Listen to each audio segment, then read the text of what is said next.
Wow. Thanks. We'll feel wrong. Show of hands. Who's awake? I'm not. Yeah? OK. Who's still drunk? Couple of hands. Heck, I'm still drunk from last night, and I don't even drink. So, OK, first things first. Oh, wait, I need to turn this on. First things first. Anyone seen this cat? We're looking for him. If you see him, report him to the nearby authorities. Imagine, it could be any one of you. He could be sitting right next to you right now. I'm really looking forward to the end of my talk so I can see my Twitter mentions to see how well I did. Anyways, we have a lot to cover, so we're going to get started immediately. First things first, this isn't a theoretical talk about event sourcing. I figured there's so much theoretical stuff out there already. So this talk will be like a really practical approach at how to implement event sourcing in a Laravel app. I suggest that if you don't know what event sourcing is, that you maybe try to keep up and give the video of this talk a review again after the conference. What we'll be using today is a library called EventSauce. And I'm writing my own Laravel EventSauce adapter for that. I tagged the first release yesterday. It's only like a minor release so far. But you can already start implementing it, try to play with it. No docs yet. Docs are coming later. But you can already figure out a lot from the EventSauce docs. And we're going to use the Laravel framework as well, of course. So what is EventSauce? You might know Frank de Jonge. If you're using Laravel, you're definitely using a package of him. He's built a fly system, the file system adapter, which is used in Laravel. And what EventSauce basically is like just a really easy way to get started with event sourcing in a PHP application. It has really cool queuing and storage mechanisms and has a really cool testing tool set as well. What we'll be using in this talk as our domain and process, and for people who don't know what a domain and a process is, imagine a domain is like the subject you're working on. So we're going to use GitHub, and our subject will be software collaboration for VCS projects. And our process will be a GitHub pull request. Funny story about this slide, I'm using font awesome icons. And Font Awesome, for people with an eagle eye, Font Awesome also has an icon for pull request, but that falls under the Pro edition. So what I did is I used the fork icon instead, and I used CSS transform and rotation to rotate it so it looks like a pull request icon. That's how cheap I am, sorry. A couple of things to note. I'm going to use the words model and command a lot in this talk. Model isn't the same as an eloquent model. With model, I mean like the way you model your software, a particular piece of your application or your entire app. And commands are used a lot in DDD as a way to transport data throughout the system. And they're not the same thing as a console command. Command in this talk, you can compare it to a queue job, for example. So we're going to start off with a little bit theory, just to give you like a little bit thing before we're actually going to start implementing it. What is event sourcing?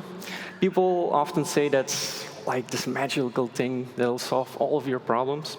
And in a sense, it really is magic. I found it to be very enlightening in terms of how data is collected in a project, what you can do with it afterwards. And if I have to explain it like super easy, real quick, I would say like if you start off with a regular application, like a Laravel application, you might have an eloquent model. You do like a really CRUD-like operations, like create an object, update it, delete it. But unfortunately, if we do that, if we save data through in this way, we lose a lot of context. Because every single time we update data in a database row, we lose the data which we had before. So you actually lose all of the history of how that model was changed. In an event source way, this is a little bit turned upside down. So what we do is like we save events. And events contain all the data related to the change you're making. So you might have a way to open a pull request. you emit a pull request was opened event, and that event contains all of the data you need to know, how that was done, why that was done, and you can reuse it later to build up your data rules. And so what we're doing here is we're calling commands on an object, and those commands emit events. But we'll get more into that later. That's for the writing side, how you write data to your database, for example. But the way event sourcing really shines is how it changes the way you present that data to your user. So, for example, in a traditional way, you might have 3 tables. You have a table for pull requests, for authors, for comments, and you do some like left joins to build up that data and represent it in a view. In event sourcing, because you're saving all of the events in a single database table, you can replay those events to rebuild your views in different ways. That means that you can really optimize your reading side. So, for example, you're building up your views for particular points in your application. So you might have like a pull request page eloquent model with 1 row, and you just save all of the data you have in that single row. So you don't need to do left joins anymore. You just pull up that single row for your view. That's it. Works really, really well. We'll get more into that later as well. One thing about event sourcing is, like I said, like your reading side becomes easier, your writes become harder because you're optimizing for your read side. And I think it was Frank de Jonge who said that event sourcing makes the easy thing hard, but makes the hard thing easy. You're optimizing for your end user, your read side. You make things harder for yourself, but in the end, you get so much benefits from doing that. One particular rule that's super important in event sourcing is that history never changes. So if an event goes into your event store table where you save it, then that cannot be changed. It has happened, it can be changed, because everything that's been saved before, it really matters in building up your data again. If you change history, you can't travel back. Time travel isn't possible yet, as far as I know. So that's really important. So watch out, or the event source police is coming to get you.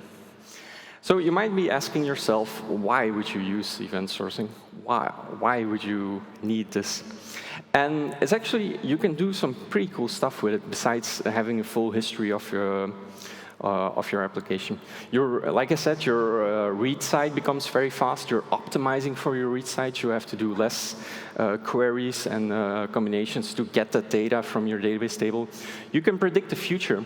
Because you have all of the events that has ever happened in your application, and you don't know yet what features you want to build in your application, you can just introduce those features later and still use all of the data you've ever saved in your application, which is really cool.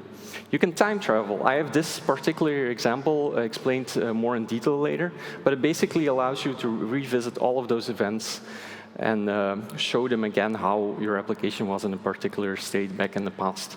You can use it for auditing to know what has happened, why it has happened in the past, and who did it. It's really cool as well. So now we're going to go to the main part of the talk. Like I said, I'm going to go through this very fast because we don't have a lot of time and there's lots of things I need to explain. If you feel lost at some point, feel free to give this video a show again afterwards. So the traditional stateful way in how you might start, like I said, is like you have an eloquent model. You might want to store a pull request. You probably need a title description, an organ branch, a target branch where you need to send it through, and you redirect to a certain view. In the event sourcing way, this is done a little bit differently. We're going to use a command, and that command is going to transport all the data we have to the certain object which is going to handle all of our rules defined to validate that info. We're dispatching it now. That's very important because we want to do it in a synchronous way, because we want to have the results right up front when we redirect back to the view. So in this command, you can see, like I said, you can see this as a queued job. We're just passing all of the data that's going to transport to a further layer downstairs. I'm using a fair warning. I'm using a lot of final and type hints in this talk.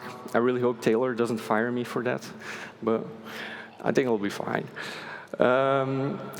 After we've had all of the data in command, we're going to use a handle method inside the command to self-handle it. We're going to get the repository from the IOC container, and we're going to call the aggregate root to open the command. Now, this is probably the part of the talk where a lot of you might wonder, wait, the aggregate, what? What's an aggregate root? It's a really weird word. And actually, aggregate roots don't really have anything to do with event sourcing in say. They're used a lot with event sourcing, but they're more of a term that comes from the DDD world. Aggregate roots are objects, plain PHP objects in PHP, for example, that guard everything that's important to your business. So if you have certain actions you want to take in your system, you need to guard those actions against certain failures, which you don't want to happen. Often this is done in request objects, but aggregate roots are a very easy way to grasp all of those business rules you want to guard against. And aggregate roots aren't eloquent models, and this is a very important thing to grasp, because a lot of people are wondering what's the difference between an aggregate root and an eloquent model.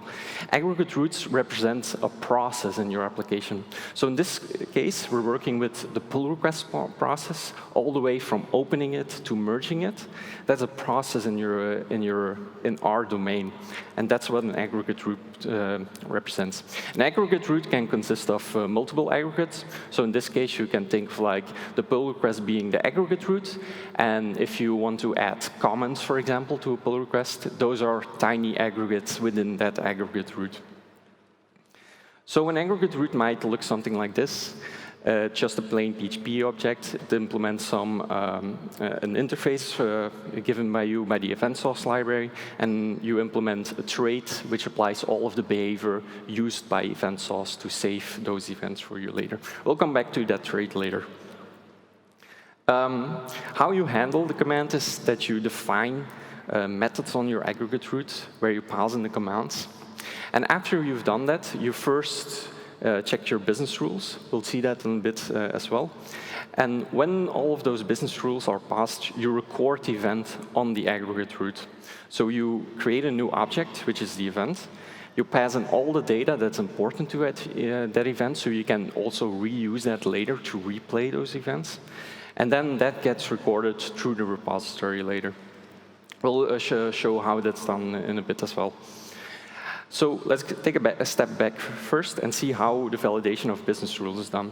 In this particular example, we might open a pull request, but we want to make sure that the pull requests, the target branch and the origin branch aren't the same, because it doesn't make sense to send a pull request to the same branch you're sending it from. So you're guarding it here with a simple if statement, and you throw an exception when that rule doesn't validate properly. The process will stop, and your system will know, OK, I've done something that cannot be done in this process. And you handle that in the upper layer.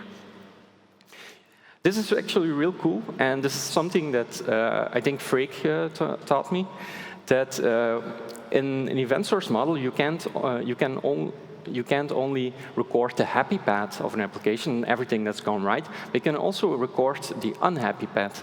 So for example, if you want to merge a pull request, but it wasn't approved first, you can record an event that says unapproved merge was attempted. So you can use that data and that event later in the application to see how many times the pull request wasn't approved before it was attempted to be merged.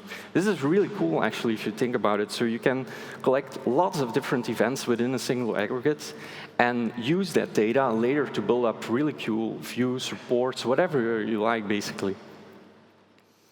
So how the recording of an event is done is, like I said, the aggregate root behavior trait, which we applied to the aggregate root. Everything's done in memory first. You record the event. It's applied first, we'll take a look at that in a bit, and it's recorded on the aggregate root in a series of events in an array on a property. After you have the event recorded, it's being applied to the aggregate. So far, we haven't changed the aggregate at all. It's still in the same state which we had when we retrieved it from the repository. But now we're going to apply the event to the aggregate after it has passed all of our business rules. And how that's done is we use an apply plus the event name with it. And then we're going to change data on the aggregate root. And you can already see how events are being used here in this way. An aggregate root is built up from all of the events that it has emitted before, and its state is changed until it is the way it is at a certain point. So later, when you call on new methods on it, you can validate against this data you've saved from before, which is really cool. How aggregates are persisted, so they're saved in your database. Remember the handle method from the command we had before. Of course, you retrieve the aggregate root first. You attempt to do certain thing, like the open method here. And remember that those methods can throw exceptions, so they can fail. But maybe we have already saved a couple of events before, so you still want those to get saved. So you can use the try finally notation here. What it will do is, after it got the exception, it will still persist the pull request to your database, so all the events are saved, but it will throw the exceptions back up in the upper layer, so you can handle those. So the way an aggregate is rebuilt, you might see the retrieve method here. And what the repository will do is it will take up all the events from the database from that particular aggregate before, and it will reapply that to the aggregate, so it's in a certain state where you can use new methods and commands on it. And it will iterate over those events, again, call the apply method, and apply all of the data again to the aggregate, so you can reuse it for the next thing you want to use it for. Events are usually saved in what's called an event store. In EventSauce, that's called a domain message table. We'll get back to what a domain message is in a little bit. But basically, it's just like some metadata you have about the event. You might have an incrementing ID in a MySQL database table. You have probably an event ID, which is all done for you by EventSauce. You have a certain type of the event. You have your aggregate root ID, so you know to which aggregate it belongs. You have your payload, which basically is your event and all of the data within that event. And you have a certain timestamp, which you can use to know when the event has happened. Event stores, it's super important that you need to know, like I said, you can't change history. They're append only, so you can only add new events to them. They can live outside the main system, so you might have all of your database tables which represent your app in your views, in whatever you like. And the event stores can live outside that. They're the only part as well that you cannot lose. You can basically lose all of your database tables which are built up from your events. As long as you have your events in your event store, you can always rebuild those database tables. So that's a really important part that you want to back up, save, and never lose. So I talked about the main messages before. And what those really are is like really simple objects that transport your events through the system, through EventSauce as well. Like I said, they have some metadata. They have a timestamp which is recorded so you know when the event has happened. They have the aggregate root ID so you know to which aggregate the event belongs. And they're just like transporting objects, DTOs, for example, to transport your events through the system.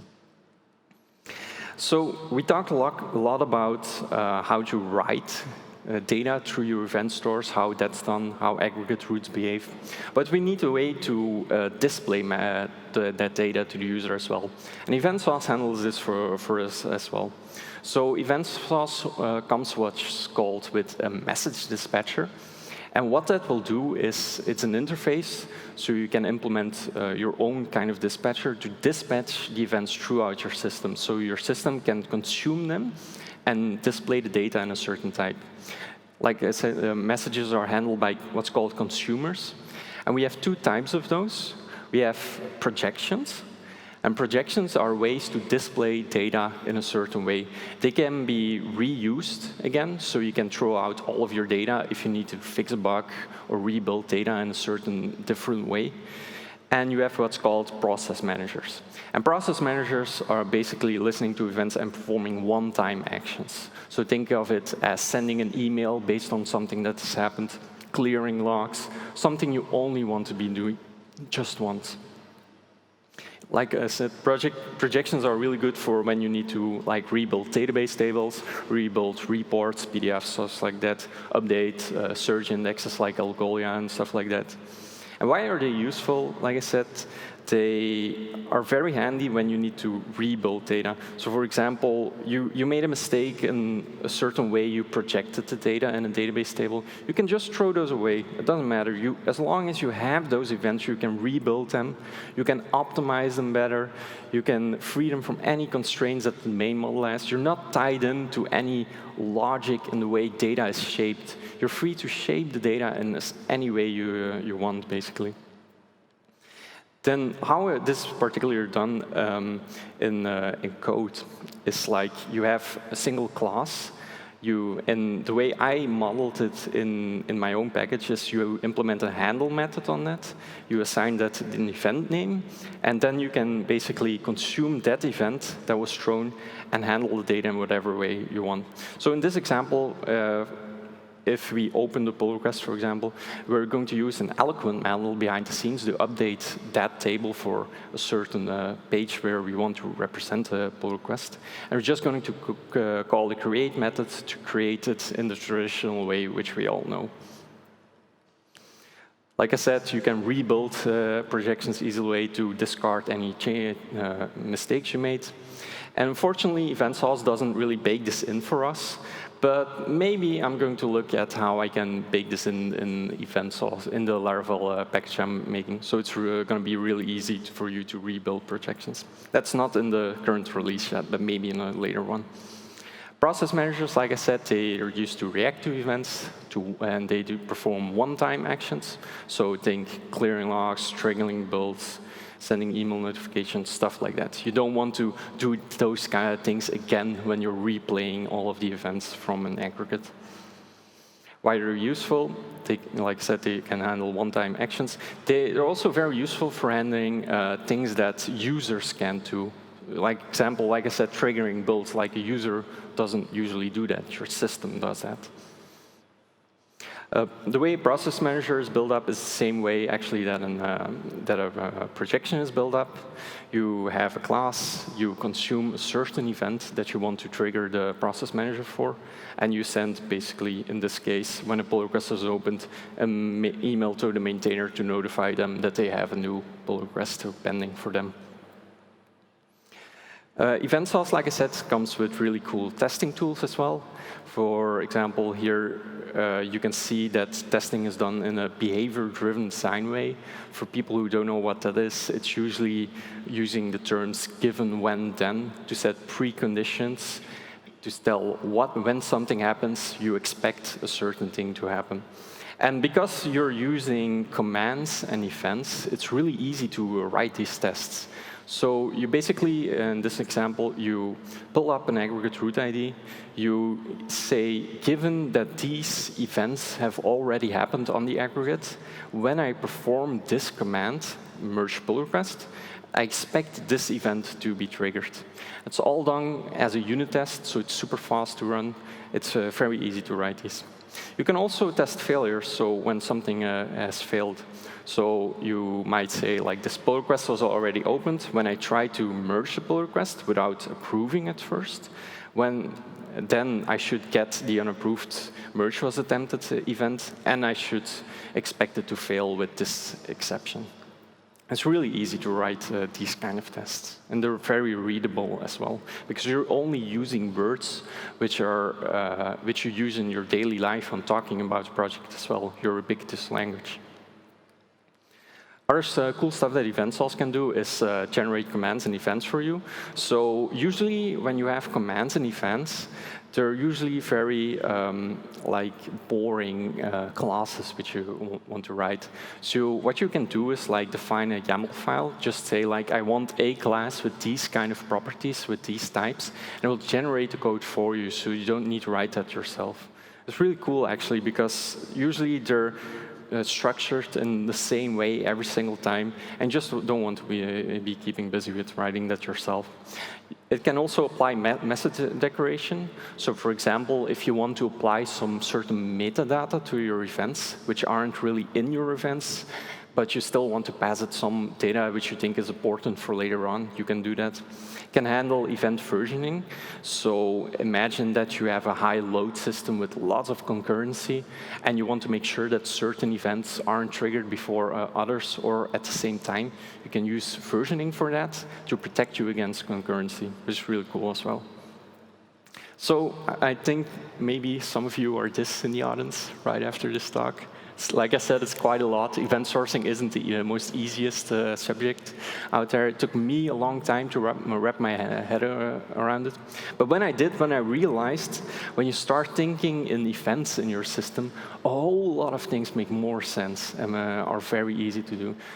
Like event sourcing really shines when you have complex business requirements, complex apps. I wouldn't recommend to use this for everything because it's like a high cost you need to pay up front.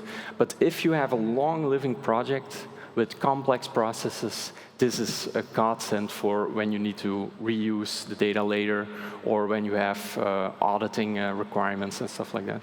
We still have a little bit of time left, so let's take a few look at a few things you might be wondering about. What about performance? Because like, imagine you have like a long-lived process which has lots and lots of events, like, wouldn't say hundreds, but like thousands of events. Wouldn't that hurt the system to replay those every single time? And actually, it doesn't really, because people tend to forget how fast PHP really is, actually. When you want to replay events for an aggregate, what the repository does behind the scenes, it will retrieve all of that from the domain message table with one single query.